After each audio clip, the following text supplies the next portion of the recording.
Hi guys, and welcome to this week's video.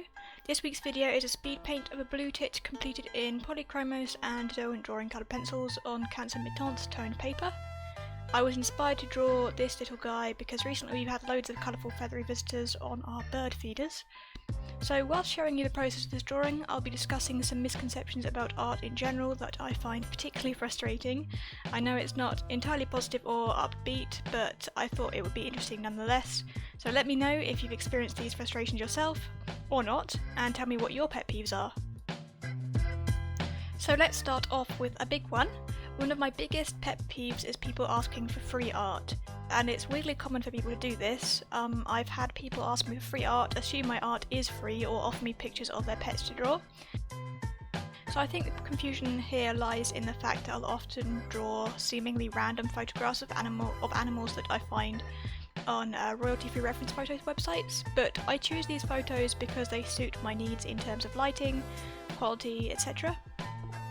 So when somebody gives me a photo to work from, I'm restricted to that photograph, and the process becomes more difficult if it's not a perfect photograph to work from. So basically the process becomes a lot more stressful, and also there's an increased expectation of a quality result. But that is not the only reason why I don't work for free.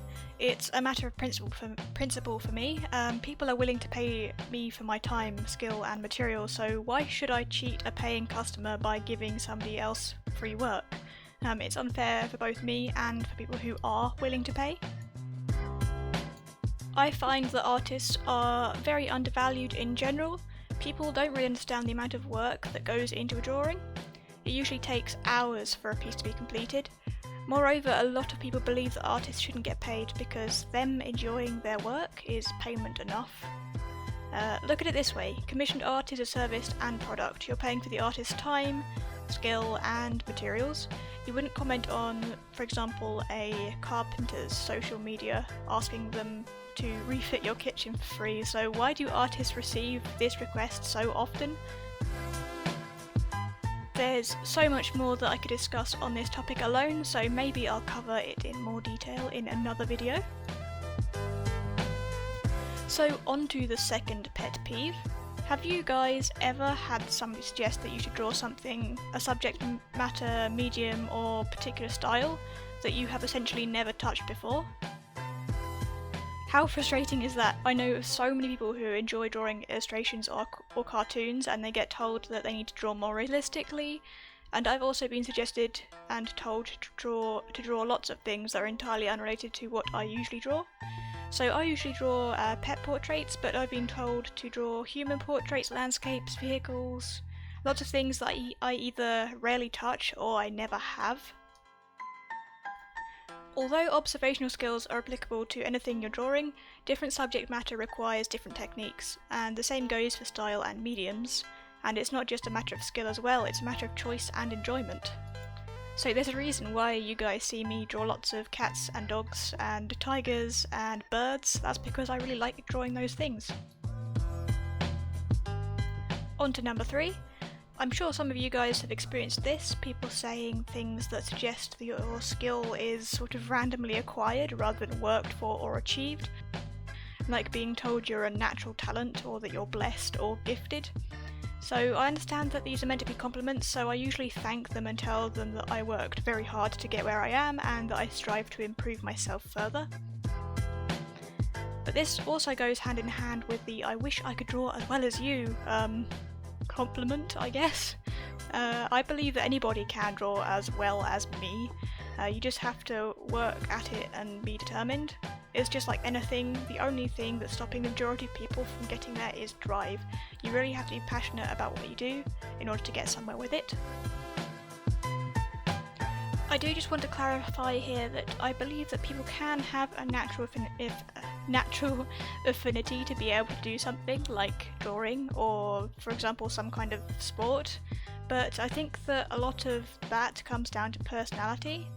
That alone isn't going to get you very far. Everybody has to work at something in order to improve it. On to the fourth pet peeve, maybe not quite as serious as the previous ones. I often see newer artists share this idea that artists reach a certain skill level and then that's it, you're done with improving. In context, this might be said as something like, I like drawing too, but I'm still learning. We're all still learning. At least all of the artists that I watch, speak to and follow. There are always things to find out and improve upon. Don't be under the premise that the goal you're aiming for now is the only goal you'll ever have. Constantly learning and improving is one of the things that I enjoy most about art. Number 5, back to something a little bit more serious. Being told not to pursue art by friends, teachers or family because jobs in the creative field either don't exist, don't pay, or are almost impossible to get, apparently. I was put off pursuing art because of this and was pushed towards the sciences instead as it's a safer option. Don't get me wrong, I really love science too, but I think it's a shame that people experience the same as I did and are turned away from their biggest passion. From what I've seen, often the people who say that art isn't a real job, or discourage you from pursuing your dreams, are people who have absolutely no industry experience or understanding. I recommend talking to artists employed in a creative field and learn about what they do. Practice your craft as often as you possibly can and be the best you can be. Don't give up on your dream, but do have measures in place if it takes you longer than expected to achieve it. The 6th misconception, that's a bit of a mouthful, I have experienced is that people underestimate the time taken to complete work. Now, I work pretty fast for a coloured pencil artist, at least in my opinion. It's not necessarily a good thing though. I wish personally that I had more patience. But even so, people expect art to be created instantly. This is another misconception where I try to be polite and educate those who have it. Being honest and open about the process is helpful in general. Number 7. This is a topic that is particularly interesting and relevant to me right now. It's the belief that better art supplies make you a better artist, or at least that your artwork is better by using better art supplies. So I disagree and agree here. I know, I'm on the fence and sending mixed messages, but I've used ballpoint pens to create art that I'm proud of, and I'll leave a link to the speed paint in the top right info card and in the description box if you'd like to see them. By no means are ballpoint pens a good art supply in the sense that they aren't a supply that's designed to be used for drawing or for artists. So in this sense, it was difficult, and it was entirely my own ability and knowledge that made the art to a standard that I'm proud of, and not the materials themselves. So I truly believe that you can make art with essentially anything. However, I struggled with some cheap pencils in a recent cheap art supply video. The link to that is also in the top right info box and in the description.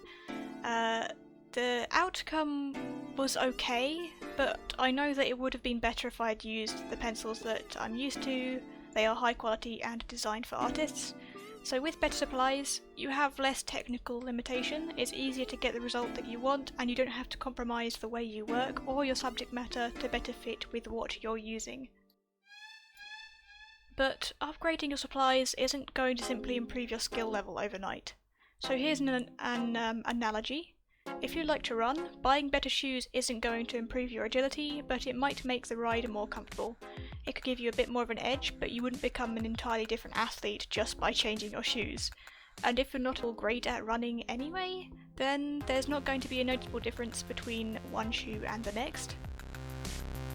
I hope that makes sense at least. I know nothing about running, but it's just the first thing that came to mind. So using cheap or limited supplies means that you have to be smart about how you're using what you have, and you've got to know their limitations and what you can do to work around those limitations. On to the 8th point. A lot of people expect artists to be able to draw anything accurately without reference. Unless you are incredibly skilled, i.e. probably having years or decades of industry experience, this is unlikely to be true. Most artists work from reference, many just don't mention it. There's no way I could draw something to be realistic, to be photorealistic, without using a reference photo to work from. And a good reference photo at that.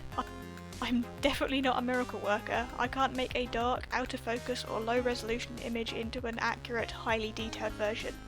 The quality of my work is highly dependent on the quality of my reference photo. And it's totally okay to use a reference photo as well. Some people seem to think that working from reference is cheating. It's not. The only thing that you need to be aware of is copyright law. It's best to use royalty-free reference photos, and there are plenty that you can find on places like Pixabay, Morgfile, and Paint My Photo, for example. By paying close attention to a reference photo, you can see where you're drawing things inaccurately. If you're drawing from memory, it'll be hard to tell what exactly is off. If your goal is realism, photorealism, or hyperrealism, you'll probably always be working from a reference photo. But as an illustrator or cartoonist, or some other simplified version of realism, perhaps eventually you'll be less reliant and restricted by reference material, and you'll begin to naturally know what anatomy can and can't do. Number 9. I'm sure a lot of you have experienced this one too. There's a misconception that an artist's goal is to create realistic work. For me, a lot of people seem to think that I'm particularly interested in hyperrealism, you know, the kind of work that is so incredibly detailed, like down to every individual pore on somebody's face, that you couldn't tell the art from a macro photograph. Now, I'd like to draw things realistically, but my goal is to capture life and likeness with a human touch, to add a painterly quality to something, and not to capture every single strand of fur and just recreate a photograph. I'd be willing to bet that you illustrators and cartoonists out there have had the same, but people expecting you to step away from your own illustrative style and adopt either a mainstream cartoon style or just to start drawing realistically. Once again, I feel like this misconception comes from non-arty people not really understanding what our own styles, goals, and creative processes means to us. So once again, it's a misconception that I try and politely counter and educate on.